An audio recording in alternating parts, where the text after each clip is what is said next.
originally when I came to Japan, I got a job after 1 month of living here. I worked at a really disciplined military shipyard. I guess I kind of kept that mentality. In terms of welding, my coworkers will literally ask me to slow down. Like, if you keep this up, we will not have work. So you need to learn to slow down. I was in Japan, man. I thought you guys like kill yourself working to death.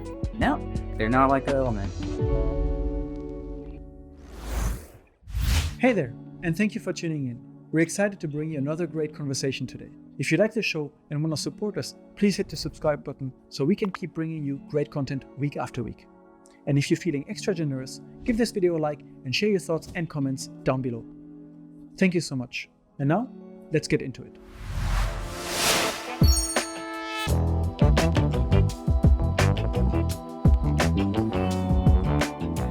Welcome to Unpacking Japan. I'm Toby, and today we welcome Sergio. Thank you so much for coming. Thank you for having me.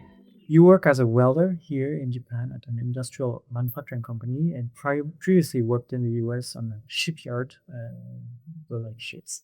We're going to talk about your journey all the way to this company that you found, because it's quite an interesting journey and quite a unique profession that you have in Japan. So let's start at the beginning. Where does your interest for Japan come from, and what brought you here? For me, I guess in America, everybody kind of grows up on Pokemon and Beyblade and Dragon Ball. And so I guess that's where it all started. I watched it all in English, so I never saw the Japanese versions of anything.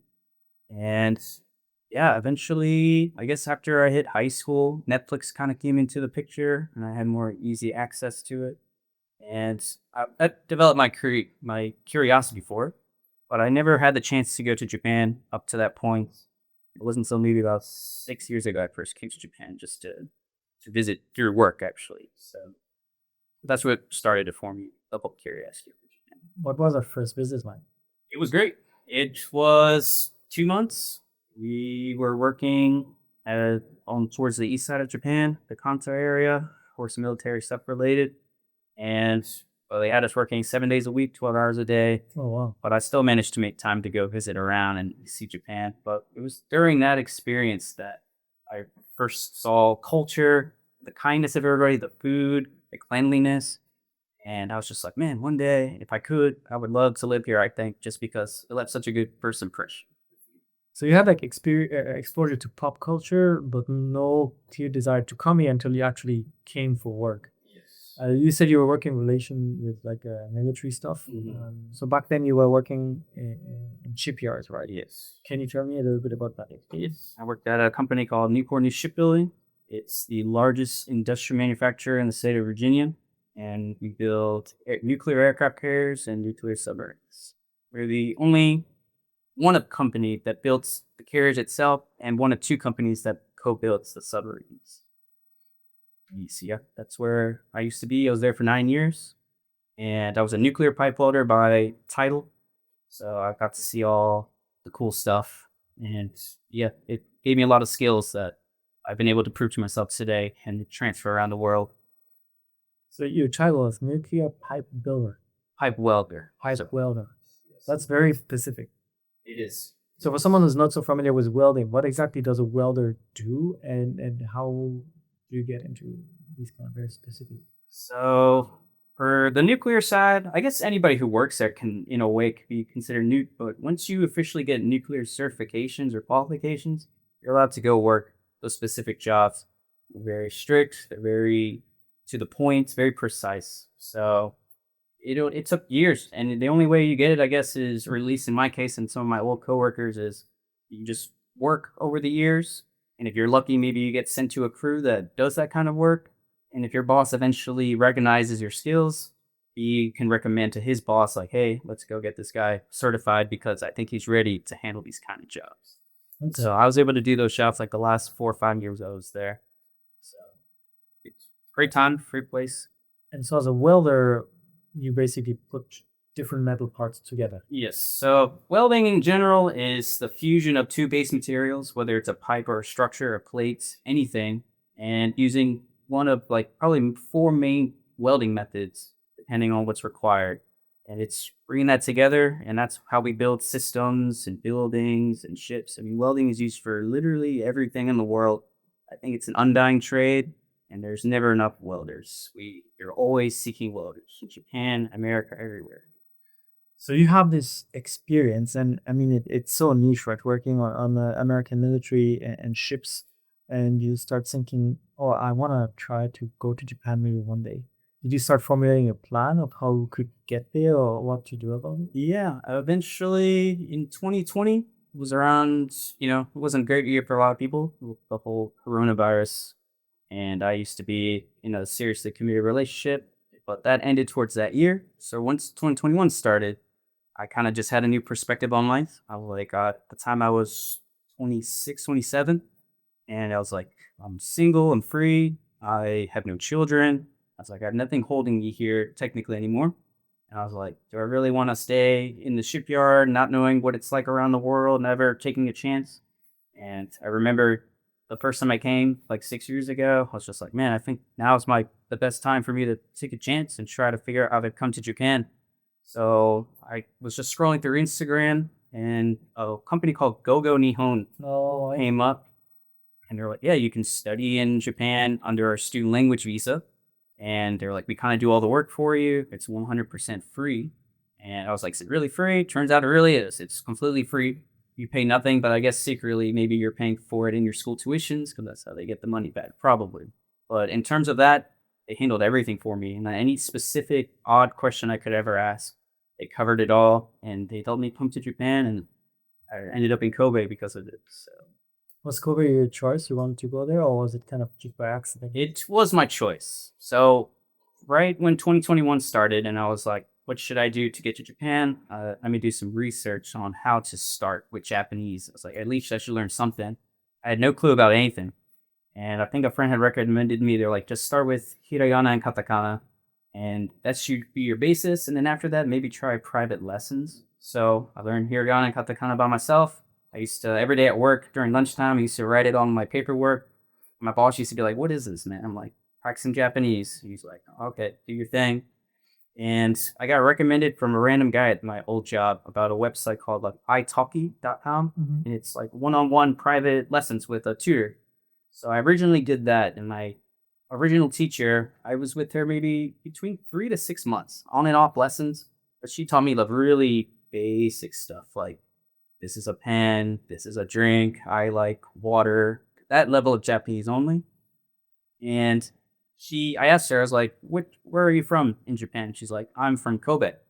And she's like, that's an area called Kansai. She currently lives in South Korea with her husband and her family. But I was just like, you're so kind. And she was just like, yeah. She's like, us Kansai people are usually known to be more of the warmer side of Japan. And I was like, what do you mean? She's like, the way I think of it is New York and Tokyo are kind of similar, where people are a little bit more cold and a little, they don't have tunnel vision. They don't really care what's going on around. But she's like, Kansai is similar to like LA of America. People are usually more open, liberal, and just welcoming. So she knew I had tattoos. So I asked her, I was just like, well, if I were to ever go, not that I'm planning on it yet, but if I were, would you recommend Kansai? She was like, yeah, if you go to Kansai with your tattoos, nobody's gonna judge you, nobody's gonna give you any sort of discrimination. She's like, I know you'll be fine. And so she was extremely kind teacher. I still talk to her once every few months. We message each other just to say, hey, how are you doing? I still give her credit to starting my whole Japanese journey. And when I got my visa here to work full time, I sent her a text and I was like, it's thanks to you. Like, you're the one who was so kind to me and kept me interested in Japanese that, I was able to go from you however many years back to now. I accomplished my dreams. I'm here now. I'm working full time. That's what I wanted. So thank you. And she's just like, I saved this message. She's like, sweets a lot. She's like, I'm so happy for you. So that's how I ended up in Kobe. Thanks to Masons. How was it like moving to Kobe and you kind of leave your 9 years of shipyard experience behind and you come on student visa, you go to language school, you have to learn this new language from scratch and basically adapt to a completely new one? It was not too bad. I kind of like did some research and tried to see like what to expect. But I don't know. I consider myself an extrovert. So I was like, I'm kind of nervous to move to a country where I don't know a soul, like anybody at all. And I want to make friends because at least that'll help my transition go better. So my school had offered a service saying like, if you want to do homestay, you can do. If you want a private apartment, you can do that, or you can do a share house. And I was like, oh, what's a share house? And share house is where people of Japanese and foreigners tend to live together in a multi-bedroom building. And they were like, if you want to make friends, at least have some roommates or share mates. That's probably going to be your best option to make friends quick. So I was like, that sounds like my option. So I was able to do a private room to myself. So I get there, and luckily, a lot of the students that went to my school were still living there as current students or graduates. They graduated, but they're like, I still like living here because I work in Kobe or something. So thanks to them, when I showed up my first day, met some other extroverted kind of guys. I was like, hey, I'm Sergio. What's up? And they were like, what's up, man? They're like, I've been here like 3 months. So I already know every question you're going to ask me. He's like, let's go down the road to Don Quixote because we need to get you shampoo, buy you some towels. And like literally gave me a personal tour all around the post office, everything, City Hall. And that's the vibe we had at that share house. So, and when I had new guys come in too, I like paid it forward. I was like, I want to help the new guys too, because thanks to them having experience already being here before me, it made the transition really, really smooth. Like, I'm seriously appreciative of the share house. I recommend it to anybody first moving to Japan. If you want to make some friends, do a share house because you'll have Japanese people to practice your Japanese, and you'll be able to just meet foreigners of all backgrounds, not necessarily just Americans, or at least for my sake. So. It sounds like you had a great experience at the share house. I personally never lived there. I went to the private apartment route, but unlike you, I didn't meet that many people at the beginning. So I guess this is a good place to start if you're looking for lots of local contacts and advice and information from people with some experience. And then you go to school, you start learning Japanese, but eventually you have to also start finding work, right? Yes. And now you work at this industrial manufacturing company. I think it's called Lokita. Yeah. And how did you end up finding that opportunity? So finding Wakita, well, originally when I came to Japan, like I had managed to save up a lot of money and sell my house because I was like, Japan is my move. Like I'm gonna make it work. I'm selling my house. So right now, there at that time, it was a really good time to sell in America. Horrible time to buy a house. So it worked out for me. And so when I came here, I was like, all right, I have like a nice pocket of change. I don't need to work. I was just like, just work 9 years. I want to come to Japan and maybe spend 3 to 6 months job free. But sadly, couldn't do that. I got a job after 1 month of living here because I talked to my share mates and they were like, I was like, hey, well, how do you guys make friends? And some of them were like, yeah, we use the language exchange apps. So I downloaded one, and sometimes they had people listing their names and their cities, like where they live. So I narrowed it down to Kobe for whoever made Kobe public. So just scrolling through, and I was just like, some of these people don't seem like my type of people I want to meet. And then I saw a guy. It goes by the nickname Tama, and he right there, it's under the category of like career. It was pipe welder / pipe fitter, and I was just like, what? I was like, all right. I was like, I can't mess up this opportunity. So I was like asking my Japanese share mates. I was like, help me type this in Japanese. Like I want this guy to know like I'm a welder. I would like to be his friend. I just want to meet him, and it'd be cool just to meet somebody who has a similar skill to me. So I messaged him, and I remember reading his bio, and he was just like, I'm not here to teach anybody Japanese. He's like, I'm just here to practice my English. He's like, I'm married, so no creepers hit me up or anything, please. And so I messaged him, and I was like, hey man, you can practice English with me if you want. I was like, I'm going to school now to practice Japanese, but just to let you know, I'm a welder too. I've been working like 9 years in America. I have all these skills and stuff. And he was just like, whoa, man. He's like, I was literally about to delete this app because everybody on here does not work in the industrial field. Everybody is like an engineer or an English teacher. And he's like, I have no interest in meeting those people. And he's like, I was seriously about to delete the app. So I was just like, yeah, man. And he showed me some pictures of his welds and stuff. And I was like, I had no pictures because that's completely banned at my last job. Can't have anything like that. So we talked for a few days. And then he was just like, hey, man, I'm going to get off work Friday night. He's like, you want to go meet up and just get yakiniku together? And I was like, yeah. So we met down in Sanomiya. And nice dude. He does not speak like incredibly fluent English at all, but he speaks at an adequate level, in my opinion. And he even said that too. He's like, hey man, I text much better in English than I do with talking. So sorry if it takes me a second to just say some of my sentences. I was like, no worries, man. Do your thing. So we're just sitting just like you and me here, not even 10 minutes into us just getting to know each other. He's like, hey man, by the way, I talked to my boss and he said if you want to come work for us, you can come work. I was just like, what? And he's just like, yeah. He's like, if you want, he's like, I understand you're a student. So he's like, but he's like, I'm self-employed at this company. So he's like, I used to be full-time there. I'm still full-time, but I'm not a seishine through them. He's like, I'm my own boss. So he's like, technically, you can just work for me because I work under them as a contractor. So I was like, really, man? I was like, well, first, to be honest, like I wasn't really trying to look for a job anytime soon, but I'd be stupid to say no. So, and he's just like, yeah, man, well, he's like, you tell me when you want to work. He's like, and just call me, and he's like, I'll just come pick you up. So I was just like, really? I was like, dude, you barely know me.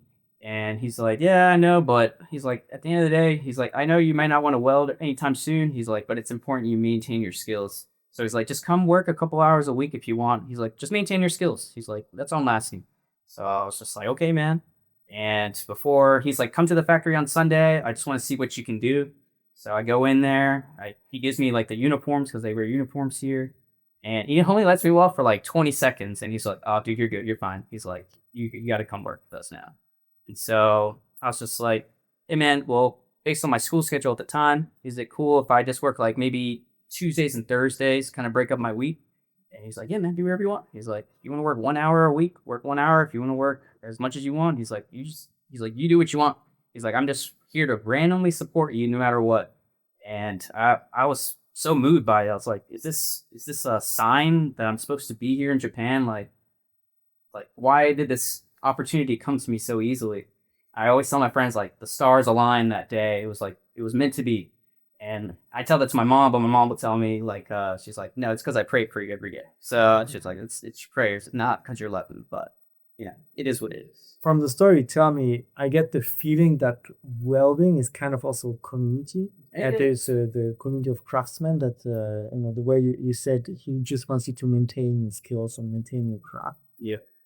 Is there such a thing where just welders from around the world can talk to each other and communicate on different techniques for welding? I'd say so. Like on the social media world, Instagram and stuff, there's a huge community. And maybe that can be said for almost any genre of something, but welding is huge and it's cool. Like just through the hashtag systems of Instagram, you can see what our people are doing. And before I moved to Japan, I had learned how to say like welding in Japanese. So I could look up that hashtag, and then it opened my world to Japanese welding. And I saw like their torches, some of the equipment. It looks similar, and it probably does the same thing, which it does do the same thing, but it doesn't look exactly the same. So, and then I saw Koreans kind of do things a little differently. Well, yeah, I mean, I still contact my old coworkers all the time, ask them how they're doing, how's work, and usually they're just like, it's the same, man. Nothing's changed. But they always ask me, like, what are you doing? What are you working on? So all of them are super happy for it. So yeah, we communicate through that way to the community. So you meet the guy that goes by the name of Ta. Yeah. He brings you to this new company and you just start welding and do stuff. What's it like for you now joining this Japanese company where probably regulations, you were just mentioned material, also different, the tools. How did you adapt to this? So yeah, like Wakita's kind of broken up to two sections, I guess you could say, or two teams. And so Tama, his team is all self-employed guys. So it's kind of wild that you can work somewhere and then just go to the city hall and say, I want to be a business owner of myself, and then I'm going to go find me work. And Japan's like, cool. So that's what he did. He was working at Wakita for 11 years before he became self-employed. And continues to afford Akita as Yeah. self-employed. Yep. Yeah. So I was part of his team. And in their team, they call it prefabrication or purehabu in Japanese. And basically, it's just a bunch of pipe details, just two pipes, Tama like tacks and fits them all together. And then we have positioner machines, which I had never used before. And a positioner is basically a machine where you insert the pipe and you have a foot pedal that spins it for you. So we call that like out of place welding because in place means it is where it is and you go to it to weld. That's all I knew in my previous job. Wherever the job is, you go, you adjust your body to get it done. But here in the prefab section, it spins for you. So everything is kind of rhythm based with that kind of welding. You press the pedal and it spins slow. So you have to have like a nice foot pedal rhythm. I was not used to that at all. And the goal of welding is always to make it look like a robot did it. And Tama is a god when it comes to that positioner welding. To this day, I cannot compete with that. He can weld it way harder than me. and he has so much control. And but he taught me. He would watch me weld, and he's like, man, what's with your rhythm, dude? He's like, I thought you're a guitar player. You're like, you got no rhythm, man. I was like, I've never had to use rhythm to weld like this, man. So it took a while to get used to that. But that's all it was. It's kind of monotonous, just always putting pipes in here, different shapes and sizes and joint types. But I got used to it. That was what I did the whole time. I was a part-time employee as a student. So that took getting used to. They use water cooled torches here. So not just there. Anywhere in the world you can use it. So there's a difference between air cooled and water cooled, and kind of just based off the way it sounds. The water cooled has a water going through the torch to help keep it cool, so that because welding is really hot, and so naturally the torch is going to get hot and it'll spread to your hand, and then your hand's kind of just like on fire while you weld.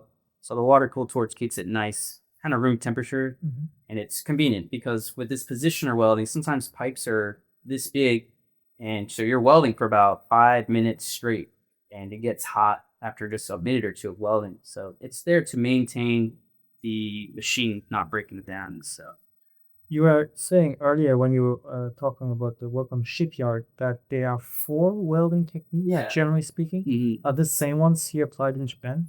some of them are. So the four main techniques I think all around the world is you have TIG welding, you have MIG welding or MAG, they call it here in Japan. You have flux core and you have stick weld. Stick is probably what most people see. It's when it's a rod about this long and it has a clamp. You clamp the tip and you kind of strike it like a match, and then it slowly goes down as it turns into a weld. It's really dirty, has a lot of sparks, it burns you up pretty bad. And MIG slash MAG, they call that semi-automatic welding, which is where you just pull a trigger and wire comes out. And the wire, as soon as it hits the metal, it initiates your arc and you create your weld. So for that one, you basically just have to adjust your speed and the angle in which you're welding. And then the last one is TIG, which is, in my opinion, everybody's favorite. It's my specialty, where you have a torch in one hand with a sharp piece of tungsten sticking out of it. And then you have the actual filler metal in your other hand. So you have to work two hands together. And with TIG, you have complete freedom to create any shape weld, any size weld you want. And it's used in a lot of arts, like people who build sculptures and stuff, because it also has no sparks. So you don't get burned, nothing's hitting you in the face. It's just bright. So of course you have to protect your skin. But TIG is the best. And so that was my big worry coming to Japan too. I was just like, man, I hope I work for a company that has TIG. I do not want to do the stuff that burns me up all day. It has a lot of fumes. I was like, because they wear masks here to protect respirator masks. And in my last job, they have that as well, but for anything not TIG related, because TIG is just clean. It's the best. I recommend it to anybody who's learning welding. It's a really fun one to do. That's a big difference, I guess you could say. And out of the four processes at my current job now, we just do TIG and the semi-automatic. So You said that the goal of welding is kind of to make it look like a robot did it. yes, Why is that, and what's the benefit in having it look like a robot made? because it looks beautiful. It's with TIG welding, the ideal look. I'd say it's the same as snake's belly. If you ever see a snake's belly, it's nice, perfectly straight lines. If you can make your welds look like that, that's how you know it's slick and clean, and it's what everybody strives for. And you can technically do it with most techniques, but some techniques or some processes like stick welding and stuff, it's a little harder to accomplish that. But welding like a robot, they have car manufacturing companies that have robots that weld the panels together. And so they don't really make a good representation of what that looks like. But I don't know. I feel like robots are known to be perfect. They're supposed to do everything perfect. So that's why we want to mimic that, because everything, the rhythm, the way they weave, the way how much metal is being inserted into this puddle, it's always consistent. And the more consistent your weld looks, the more pretty it is. And usually the better penetration you have and the less likely of it ever leaking.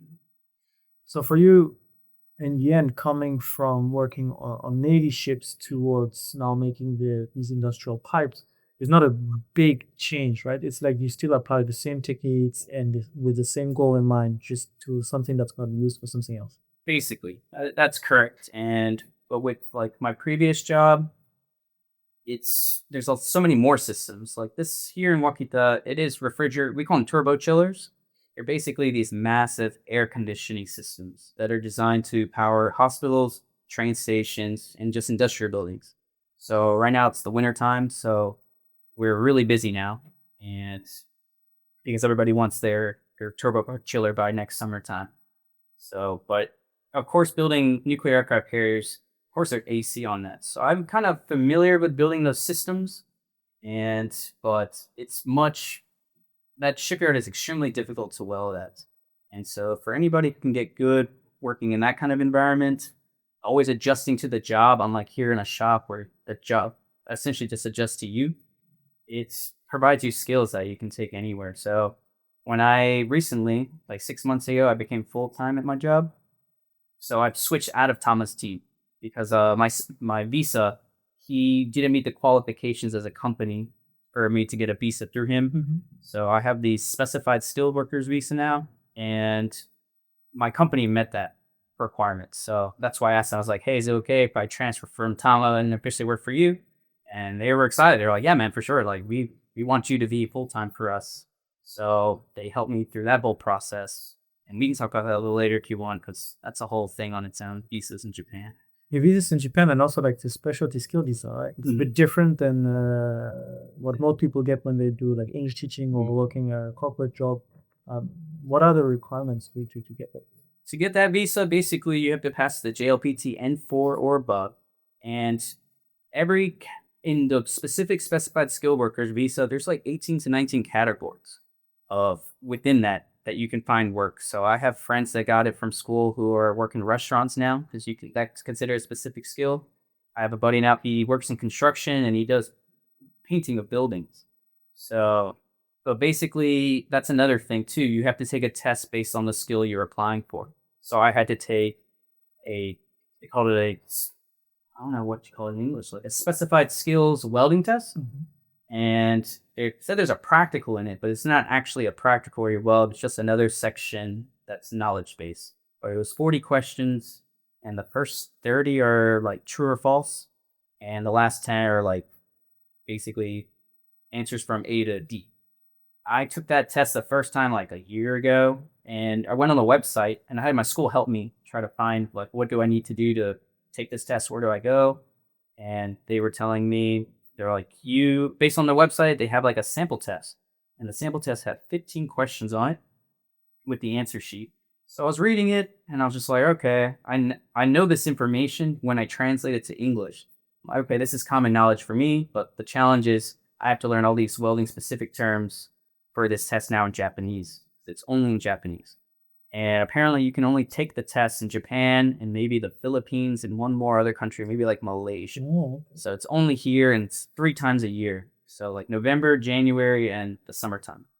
So I took it in November the first time, just based off that 15 question answer sheets. And I was like, I guess this will help me out. I only learned like 30 words from it. Took the test, maybe like 2 questions from that sample sheet were on the test. Everything else was completely new. And I was just like, I don't know what these kanjis are. I've never seen a lot of these words. There's even some katakana on there that I didn't know, like nobisu. I was just like, what the heck is nobisu? And I learned it's vernier calipers. But before I turned in that test, I was like, man, I don't think I passed this. But I still had like 20 more minutes left on the test. So I spent the next 20 minutes memorizing every word I didn't know. So as soon as I got out of the room, I could open up my dictionary app and just save all the words. And I did that. And I was like, I want to study them for next time. So I told my school, I was like, I don't know if I passed. And I eventually didn't pass it. I failed by 2 questions. And so I was kind of impressed. I was like, all right, not bad. But luckily I can take it 1 month later.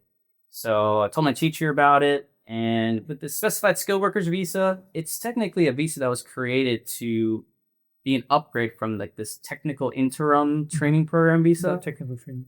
And apparently that's the slave visa of Japan. So, but the thing is, those guys that are on that visa, they get this education, welding education and Japanese education at the same time, like a school for welding and Japanese. I didn't get that at all. I didn't know anything about it, but except that it's a slave visa. And I was like, I will absolutely never apply for that one. So the specified skill worker was created to help get away from that slave environment or appeal to it, because if those guys quit or they get in trouble and get fired, they lose a visa and they get deported. But with specified skilled workers, you won't lose your job, or you won't get deported if you lose your job. You can, in my case, for example, I can work anywhere in Japan now as a welder. I can't do any other job. It has to be welding, and it has to be in a manufacturing field. So I was like, what difference is that from America? Like, I want to weld, so I can go work anywhere I want. With the technical interim one, it's you can't negotiate your pay. It's set. Everything is really strict. But with specified skilled workers, it's free. They're like, you go to your interview yourself, you pick your company, and you can negotiate your pay and all that stuff. So I was like, this is the visa for me. And yeah, I went back and I talked to my teacher though, and I was like, hey, I turns out I failed. So my teacher did some research and she found out a textbook that these technical interim people get. And she's like, you should buy this textbook and study it. So I got it. It was like a 250 page textbook, completely in Japanese, but it had about 300 to 400 practice questions in it, just a lot. And my girlfriend was just like, I refuse to let you get deported. So to America, she's like, we will not be a long distance couple whatsoever. We're staying together. She turned into like a drill sergeant and made me study 9 to 10 pages every night, maybe do the review questions by myself. Then she would test me without reading it. And until I got every single question right without messing up, she would finally let me go to sleep at night. Like, no joke. But I'm so grateful for it because through that textbook, I learned like 380 new words that I saved in my phone and did through the Anki app, because Anki is the only way I feel like people can really learn Japanese these days, and especially for vocabulary.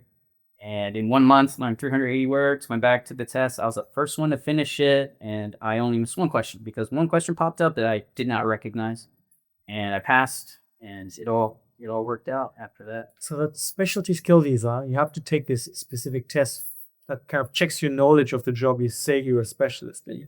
And I'm assuming they just want to see if the education you've received or the experience you have up until now kind of matches their expectations. Mm. Once you started working here and you started working with welders here in Japan, have you noticed that maybe they have trained in welding or learned things differently than you back in the US when you kind of got your training in welding? I'd say so. Honestly, it seems like there's not much education here. Like in my job, I had asked them like, "Hey, what are the parameters? What are our limits to what we're allowed to weld here?" My previous job, everything's so specific. We had ranges for specific jobs, specific material types, so rules. Just and of course, it's the world's most advanced technology, most advanced warship. So it's very specific how you have to build it. But here, personally at Wakita, we do not have any sort of pamphlets or manual telling you how to weld. They're like, you just pick whatever is your favorite amperage or your settings you want, and you just if it works, it works. And they're like, yeah. And Wakita is a subcontractor company of Mitsubishi Heavy Industries. So and Wakita has also like different branches around, and their second main branch is in the shipyard of Mitsubishi, which is also in Kobe. So half the employees that work for Wakita actually work there as well. But he was telling me Mitsubishi itself has these parameters, but it does not. But he's like, I've never read it before. So I was just like, dude, this is crazy to me. Like, how do you guys know what to weld, how to weld it, or anything like that? And he's just like, we just kind of go in and you learn it from the old guys already working there. They kind of train the new guys. They're like, this is how we do it, and this is how you learn it. And to this day, like, blows my mind. I'm like, I'm just used to rules and following specific guidelines. It seemed like the rules are just also passed on in telling, right? Saying the old guys passed to the new guys, and you just learn to do it the way it's supposed to be done without going to your textbook. So is this an opportunity for you maybe in the future to kind of go back into shipbuilding through Wakita and kind of work for these? I've been thinking that honestly, right now they call that shipyard Shinsen, and so over at Shinsen, apparently it's kind of getting crazy right now. There's like a extreme shortage of welders. So Wakita has a lot of guys that do pressure testing. So after we finish welding these condensers and evaporators, they test our welds. They put a bunch of air pressure in there just to make sure nothing leaks. So they have plenty of guys to do that job. But for guys who actually can weld and weld proficiently, they're struggling. So now there's rumors at work. They're like, maybe half of us need to go over there during the week. And apparently these guys work really long hours. So, and so everybody's been there except me and I think like my Dai senpai. 'Cause he's a Dai senpai, so he does what he wants. They're like, oh, can you go over there? And he says no. Then like, all right, fine, you stay here, you do your job. So, but the thing is, they build submarines over there, and apparently, and it's the same rule in America. You're not a citizen of the country. You're not allowed near anywhere Mm. close to that stuff. So I don't know if I'll ever go over there. I want to go just because I want to compare it, just see what is a Japanese shipyard compared to an American shipyard. But I might be able to enter certain areas, but specifically I can't go in the buildings or areas they build subs. And the moment it touches the military, usually it gets very complicated no matter where you are. Uh, Back to the training part and the welding itself. Do you have to consider like when you weld something where it's going to be used and what environment it's going to be in and all of these? Mhm. And if so, has welding for items that are going to be used here in Japan under different climate, different pressure environments and sort of affected the way you weld to adapt to the local environment? I feel like welding essentially breaks down to just make sure it doesn't leak. That's the number one most vital part of it. The second part would be make sure you have adequate penetration in the appropriate weld size. All welding requires a certain size, and those sizes are based off the engineers and designers who build it, saying if you meet this requirement, then everything will perform as intended. So these, I've seen the customer list, and Mitsubishi's building these turbo chillers for not just Japanese companies only, but Cambodia, Korea, all basically all this side of Asia. So, but apparently they just go into a massive room and they have their own safe environment. But at Wakita, we build up to a certain point. Everything gets connected together. We paint it, but then it goes over to sheets in the shipyard, and those are the guys that put like the insulation on it to protect it and put all the special coatings and stuff. So, but in terms of welding, it's you don't really have to consider where it's going to be, just as long as you meet the weld size and the requirements of the weld BMS. Now, if we move a little bit away from the welding itself and joining a kind of local manufacturing company that probably maybe hasn't worked so much with bonds before, how is it like joining that company as a foreigner and kind of maybe witnessing, you mentioned your Dai senpai, so this kind of senpai kohai system that is maybe more in place into local Japanese companies? Yeah. So I'm Wakita's very first foreigner in their whole history. They've been around since like 1988, I believe. So my big boss, he's the type of guy that I think he likes to show off. So when I started working there, even when I was under Thomas still, he'd always tell all his other big bosses of these other companies. He's like, I got American working for me, man. So he loves showing me off. He's just like, I'm cooler than you guys. I got American working for me. So, but compared to like my old job, like Newport News Shipbuilding employs 25,000 people. I mean, it's huge. So it's really easy to fall into feeling like you're just a number there. Well, at Wakita, at our main shop, there's like 12 of us, and 8 of us are welders. The other 4 are 2 of them are my boss and his wife, and the other 2 work in like the development team. So we don't really deal with them except in our morning meetings. But so it's extremely family vibes for me. Everybody, I don't know. Tama is also like higher up there. He's been there many years, so maybe he's like a step below Dai Senpai in my eyes. So, and he has that natural leadership kind of personality. So, being there, it's been extremely open and accepting. Like they're extremely, it's so family based. That's why I say they treat me like family. They don't judge. They always ask me questions. They're always so curious. What was my life in America like? Am I enjoying Japan? I mean, any question you typically ask a new person, of somebody you want to be friends with or friendly with, it's been extremely open, and it kind of blew my mind because you always hear like some people, Japanese people don't accept foreigners, but I think it goes back to like the Kansai thing. Like Kansai people are just extremely kind, extremely warm. So, and I think that's a big motivator for me loving working there. Like, they're just family. And when I was doing visa paperwork, my boss's wife go out of her way to make sure everything's filled out correctly. She helped me with everything, and it's been great. Like seriously, this year. You mentioned as well off camera that you were worried about finding a job here because you have tattoos that are very visible and in some workplaces are maybe less tolerant, but for you it was kind of no problem. Yeah, it was no problem. Like that first time I met Tama, we met like in front of Sanamiya Station. So, and he was just like, I'm looking for you. I was like, just look for a guy with a big tattoo on his arm and you'll find me. And he was not shocked by it at all. He was cool. And when I was working there originally, welders have to cover our skin always. Those are ultraviolet rays coming off our welds. So nobody, even in America, like people wouldn't really see my tattoos because you're just covered up welding. Mhm. But the day, every summer, our company has a biking do, like a summer buffet, and where we go to a really fancy hotel, and it's a bunch of companies from around Japan, just all you can eat, all you can drink, and you're with your company at tables. So it was the summertime, so it's extremely hot here in Japan, as you know.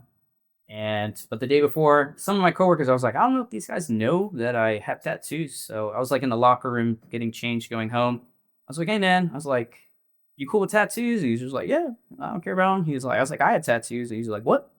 I was like, yeah. And I bust out this like Yakuza style tattoo. And he's just like, ah, cockly, man. Just like, dude, that's so cool. I was like, you're not scared of this or anything? He's like, no, man. He's like, you've been with us for like a year, man. He's like, it means nothing, dude. So I was like, dude, awesome. I was like, I'm gonna show our boss tomorrow at the Viking. I'm just gonna walk in there with my tattoo because he's never seen it. And so he was like, all right. So and I'll bring my girlfriend to meet him for the first time. So I was just hoping my girlfriend would be the nice distraction. Like, oh yeah, we get to meet Sergio's girlfriend, because everybody brings their families and wives and kids. So, but I walk down there. They're meeting at the bottom in the main lobby. And I'm coming down this escalator, and he sees my tattoo, and he's just like, just staring at it. He's just like, oh, oh. And his wife's just like, stop, stop, stop. Like, just quit doing that. It's fine. And I'm like, yeah, so this is my girlfriend. And he managed to get off the subject of it or quit looking at it. But to this day, he's never said anything about it, like bad at all. He'll look at it sometimes and he'll be like, can I touch it or whatever? I'm like, yeah, man, which is a really common thing in Japan. They're like, Really? can I touch your tattoo? I'm like, yeah, go ahead. It just feels like skin. But apparently a lot of people don't know that. So I don't know. I feel like at my job too, I represent that you can be this guy that's tatted up and just be a friendly dude that's just here to work and be part of the team, contribute to Japanese society. It's very cool to kind of that you found this super local family business that kind of welcomed you and gave you the opportunity to work on all of these uh, welds, what you're doing now. Do you have a typical day or is it kind of different all the time? I have a typical day. My commute in the mornings is about an hour, 10 minutes. And some people I tell that to think, oh man, that's so long. How can you travel over an hour at work? But it's not like I'm driving now. I'm just sitting in the train, a couple trains, and that's where I study my Anki because to me, that's the perfect time to study Japanese on a train. What else are you going to do on a train besides get on social media? You may as well just use that time to study. You can like look at social media at home, I think. So I always study Anki in the morning, some flashcards, and I get to work 30 minutes early every day. And that's kind of how I was at my previous job. So I'm used to that. But I always buy like an onigiri and some tea in the morning. And we have a section outside. It's where like most of the smokers go to hang out. But it's also kind of our social hub during our break times. So I go out, I first go to the locker room because they make us wear uniforms here, which I'm not used to in America. You just dress however you want. Oh, really? Yeah, the only rule they have is you have to have steel toe boots, just to protect your feet. But besides that, But then you have the protective gear, right? you have protective gear as a welding shield, safety glasses, gloves. But in terms of your shirt, us pipe welders back home, it's kind of like our code or fashion. We all wear flannel t-shirts. So everybody's got flannels on. Okay. So, but that was it. But here in Japan, I dress like a bum every day going into work, like gym clothes kind of stuff. And I go to the locker room, put on my uniform. My company has a laundry machine there. So like every Monday, I always just throw my clothes in there, wash it, hang it out back in the sun. And they give us like 2, 3 uniforms at a time. So you can make them last. If they get really dirty, I'll wash them like really soon. But after I change, go out back, I just drink my tea, plan my phone, eat breakfast. Some coworkers slowly start coming in, and you just say like, "Hey man, what'd you do last night? What you been up to?" Or Sunday, because nobody works Sundays there. They're like, "What'd you get up to?" And we just chill. And at 7:30 is when our shift starts. That's early. Yeah, we work 7:30 to 4:30. So, and we have unlimited overtime there. And that was the thing too. Like I didn't know. I've always heard overtime is unpaid in Japan, kind of thing. I had heard that rumor, but it's completely paid. So, and they bump it up. So you get like a 1.25% bump. for any overtime you work. So I don't mind working overtime at all. I did a lot of it in America, so much. Like my longest streak was 3 months straight, 90 days, 12 hours every single day. And it was great money, I give it that, but it's extremely depressing and tiring. But I still don't mind working overtime. So we have that option. So it's cool getting up at 4:30 if I want to work just 1 hour overtime because they let you choose it all you want. I'm like, okay, now I'm just getting off at the time everybody else gets off work, except everybody else just worked 8 hours, but I got nine plus because of that extra hour overtime. But yeah, 7:30 we start our morning meeting. Or first we have the Lagio Taiso, which is like the morning exercises. So we do Lagio Taiso every day at the morning and at lunch. When lunch is over, we do it again. So you have to do it 20 minutes or 10 minutes? It's really short. It's like 3-4 minutes. Just like some stretching. Yeah, they have the music playing. There's an announcer guy. Some really cool piano going on in that song, man. Honestly, it's really catching. And yeah, we just do that. And then our company has like a rotation of people who read in the morning. We have a book right now currently from, what's his name? Matsushita-san. He owns Panasonic. So it's from the CEO, and he kind of just, every day he has a new story of his philosophy, his way of thinking. It's just kind of like words of the day, quotes of the day. So it is definitely N1 level Japanese. Like I know a lot of kanji, but it's to the point that my coworkers on a daily basis will get to a lot of words and not have a clue how to read it. And they start making guesses. Everybody starts making guesses. And eventually somebody says the right answer. So for me, I'm like, how do you guys expect me to read this as a part of the team when you're Japanese and you guys can't read it? So, but because my company is so kind, so loving, they're like, yeah, man, you don't have to read this stuff. So you do the radio Taiso for some exercise, and then you read like a quote from a book that is kind of always on rotation as well. Yes. Small paragraph. Yeah, it's a paragraph a day. And it's always a different subject, different theme. And usually I get up there like 3 minutes before we officially start Lagio Taiso. So I translate it really quick on my phone just so I have like an idea of what's going to be said today. But even some of it, I'm like, man, this is some really deep thinking stuff. I don't even know what this means in English half the time. I was like, this is hard. And then you go off welding thinking about those words. Usually I don't. I try not to. So, but once it's read, whoever does it, then they have to give their opinion. So you have to give your opinion on what you think about it. And then after that, my boss, my big boss, he'll read his opinion on it. So, but before you read your opinion, like you have the reader's opinion, you have to get somebody else's opinion from the group, and then our boss. But our boss picks the next guy.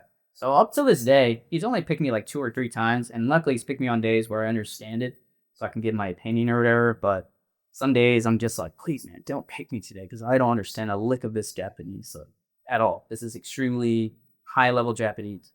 So yeah, we do that in the morning. And our morning announcement's about 10 minutes, and we say what we're going to do for the day, or at least our guy senpais do. So, and my boss is usually going to meetings. So I'm going to Shinsen today for a meeting, then I go to Osaka for a meeting. I'll probably be back around 3:30 or something. And all of us welders go downstairs, we enter our shop, and we kind of have another pre-job meeting where we say what we're doing that day. And then we have like a safety board with some points on it, and everybody once a day reads it in rotation. Again, they don't ask me to do it at all, so I'm cool with that. But it's always like one day it's crane safety. You're like, just when you guys are hanging stuff up on this crane, be sure to watch out for this. When it's welding, be sure to watch out for spatter that sticks to metal. Make sure you use some anti-spatter spray so that nothing sticks to it, or clean it up. Wear some good gloves. If they have holes, please change your gloves, that kind of vibe. And then then work starts after that. It's interesting. It's a pretty structured and methodical kind of start to the day. Once everyone is there, you go through this routine of having everyone participate and engage with something on a rotational basis, and then get to do well. Yeah. And my last job was almost the exact same. We had morning exercises too that we are required to do, but it wasn't on a song or anything. We just have a list, and it's our ball squats, 10 push-ups. No, nothing that extreme, but like, just bend over, reach your toes, kind of do this motion, arm stretches like this, loosen up your wrists and stuff, loosen up your neck, kind of that kind of vibe. So, but it helped. It really helps, like, just get your body warmed up, especially at that yard, because your body, the jobs you have to do you have to play human contortionist. At least if you're my size, because I'm considered small back home. They find the tightest hole and they're like, man, it's a messed up job. Let's get Sergio. I always had to get do it. So now you do it where it's called, you said positioned, right? So out of position. So you it's much easier for you. Now you don't It need to. is. But with Tama's team, now that I'm not with Tama, now I'm in the real team, like the main Wakita team. Now it's completely different. And it's actually similar to my job back home. Everything's in place. And so now I feel like my skills really shine because I can do anything. I can weld all this stuff. Compared to the shipyard I used to work at, this is all extremely easy work for me. And it got to the point, even up till now, like my company, my coworkers will literally ask me to slow down because they're like, "You're too fast. You're too fast at this, man. You're too proficient. Like, if you keep this up, we will not have work. So you need to learn to slow down." And I was just like, "What? I thought this in Japan, man. I thought you guys like kill yourself and like working to death." And they were like, "No." They're like, "No, we're not like that at all." And it's true. They're not like that at all, man. It's really calm. We even get paid breaks every day that even if I don't want to take a break, we have to take breaks. And they're 30 minutes. And that's part of my daily routine too. Every day at 10 to 10:30, 30-minute break. Everybody goes out back. Guys smoke cigarettes. We eat a snack, drink some water, play on our phones, just hang out, just talk about random boys talk, I guess you could say. And then we go back to work at 10:30.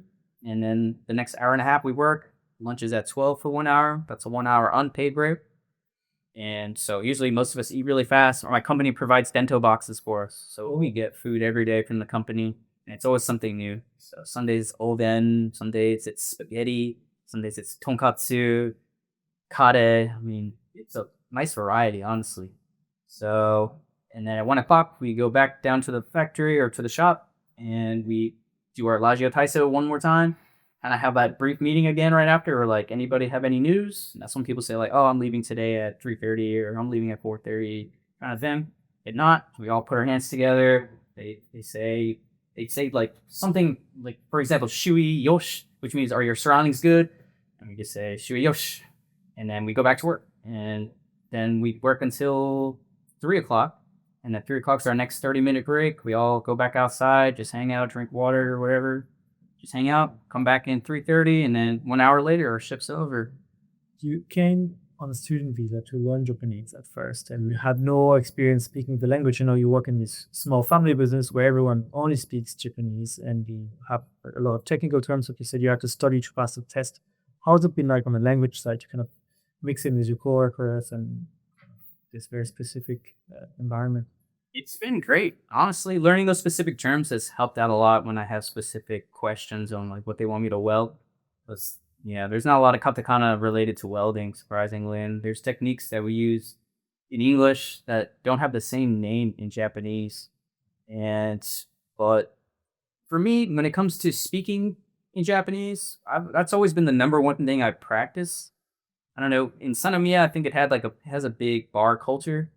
And so I'm the type of dude, except for like one bar I can think of, I never like to go to English speaking bars since I lived in Japan. I'm like, I'm here to meet Japanese people. I'm here to integrate as best I can.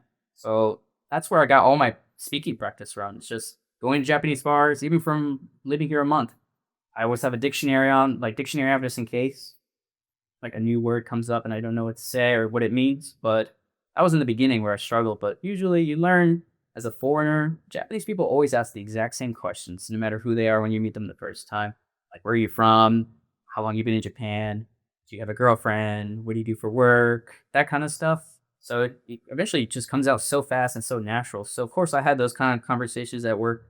So getting to know my coworkers, it's been fine just because I've had a lot of practice. But my listening had always been like my weakest point in Japanese. It's greatly improved now that I'm completely surrounded by Japanese people every day. But they also speak extremely heavy Kansai ben. And even though I feel like I'm learning new Kansai ben every single day, there's just new words that I've never heard that always comes up.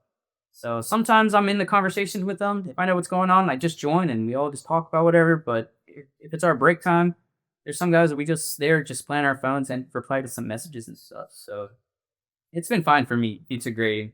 But I studied really hard when I was in Japanese school. Like, I just told it myself, my mission is to get fluent enough so that when I go work full time, I can fit in and just get along with everybody and understand what's required of me. And it seems like you did it. I did it. I did it, but it was hard. Like some of my kohais in my school, I guess you would call them, like my younger friends, they used to call me crazy for them, and they're like, "How are you always just grinding and in this discipline mode?" And I was like, "I don't know. I mean, I worked at a really disciplined military shipyard, and I guess I kind of kept that mentality. You know, once you stick your mind to something, you should go 110% at it. I think."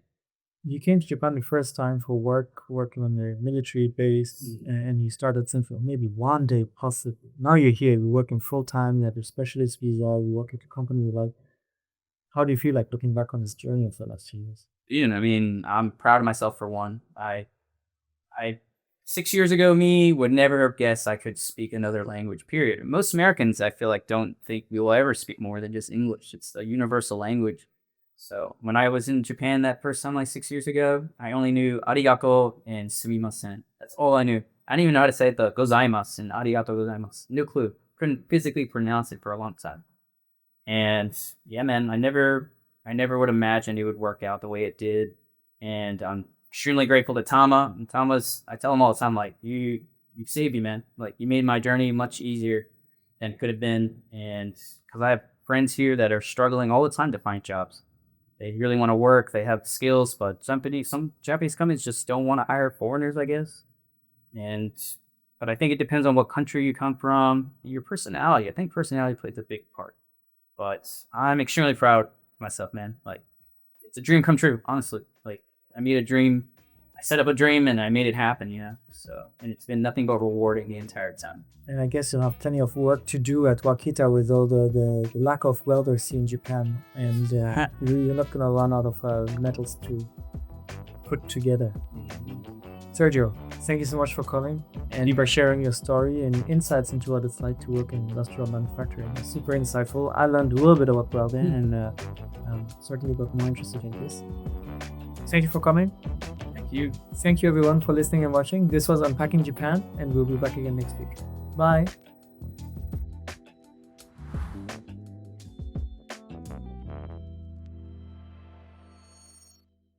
Thank you so much for joining us today. I hope you enjoyed this episode as much as I did. Please hit the subscribe button so you don't miss out on future conversations. And we'd love to hear from you. Share your thoughts in the comment section down below. And if you enjoyed this episode, here are a couple more that we think you'll enjoy. Thanks again for your support, and we'll see you next time.